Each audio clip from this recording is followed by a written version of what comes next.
Hey everybody, my name is Erin Young and I'm doing today's devotional, and we're going to be talking about Jonah. Wanted to talk about Jonah because it's just one of those things that I always found interesting, and I was studying it and I saw some connections just to stuff we're dealing with right now. So first thing I kind of want to talk about was how Jonah ran to the sea. I find this interesting because one of the preconceived notions that I brought to this text was that Jonah was a coward.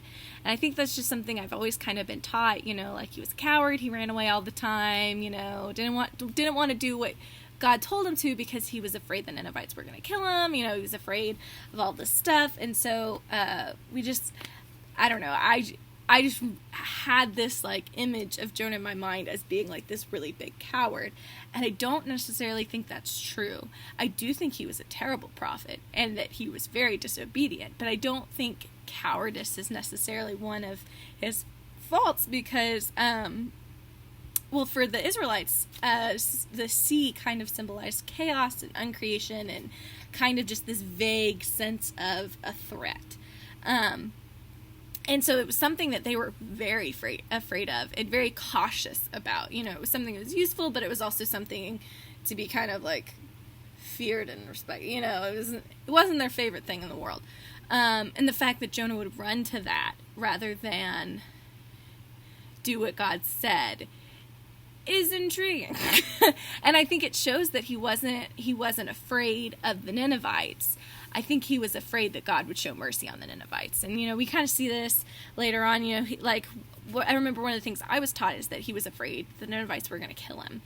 I don't think that can be true because when the storm comes on the ship and the sailors are like, hey, the storm is going to kill us. What do we do? And Jonah's first reaction is, you gotta kill me. You gotta throw me overboard in this deadly ocean and just kill me. I don't think that's what God was looking for, because I think if he wanted him dead, he wouldn't have sent the fish to save him. He would have just let him drown. I think in actuality, the purpose of the whole storm was, Jonah telling them the truth and being like, look, I need you to take me to Nineveh instead because I'm disobeying God. But no, instead he was like, I've got a brilliant plan. I found another way to run from God. I'm just going to die. That way I don't have to go to Nineveh, and he has to pick someone else to do that.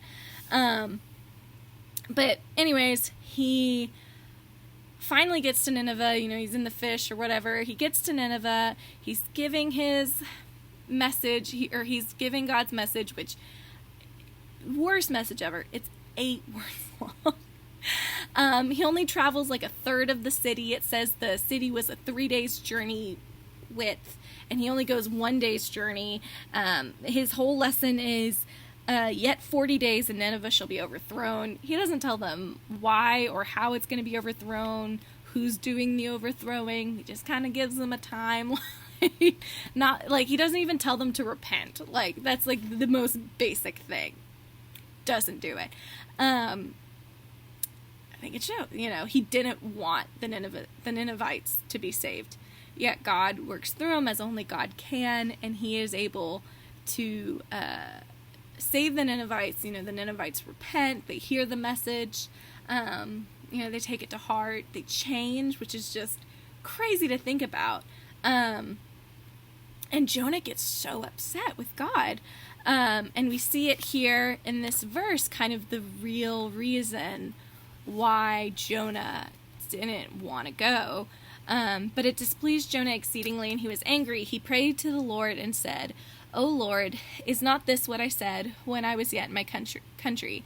That is why I made haste to flee to Tarshish, for I knew that you are a gracious God and merciful, slow to anger and abounding in steadfast love, and relenting from disaster. Therefore, O Lord, please take my life from me, for it is better for me to die than to live. And the Lord said, do you do well to be angry? So this whole interchange is pretty interesting. But we see here Jonah is basically complaining about God being merciful and good when he's literally already showed Jonah mercy multiple times in the story. But anyways, he's upset. He hated the Ninevites. He didn't want them to be saved. And rather than do what God said and trust in him and his plan, he ran into a chaotic fear-filled situation. And I think that's something that we do a lot, you know, for the illusion of control. To get that illusion of control, we often run into situations that aren't good for us, or at the very least worse for us than what God wanted and what God had originally planned. And they generally don't end well.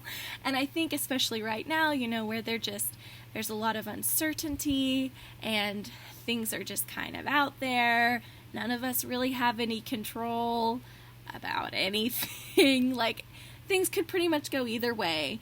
And we're all feeling pretty helpless. I think it's easy for us to run into more chaotic situations so that we at least feel like we're having some control of our lives. But I think it is important to remember that God is a God of abounding steadfast love, and he is gracious, and he is merciful, and he cares about you as his child. And generally what he says is, well, not generally, always what he says is for your best interest, and for the best interest of his other children. And so I think it's important for us right now to really lean heavily into God's peace and his love, especially in a time where, you know, we are seeking community, and that's something we're kind of starved from. It's important to remember that, you know, God is still with us, and that, you know, he's there if we need to talk about anything, or just to kind of lament with us, or, you know, comfort us, or whatever, or praise with us, you know, whatever we need, that he's there, and to choose him, because that's ultimately, you know, because he loves us, he gave us that choice, and we have to choose to be with him. But that's all I wanted to say, so I hope you'll have a great day. I'll see you later.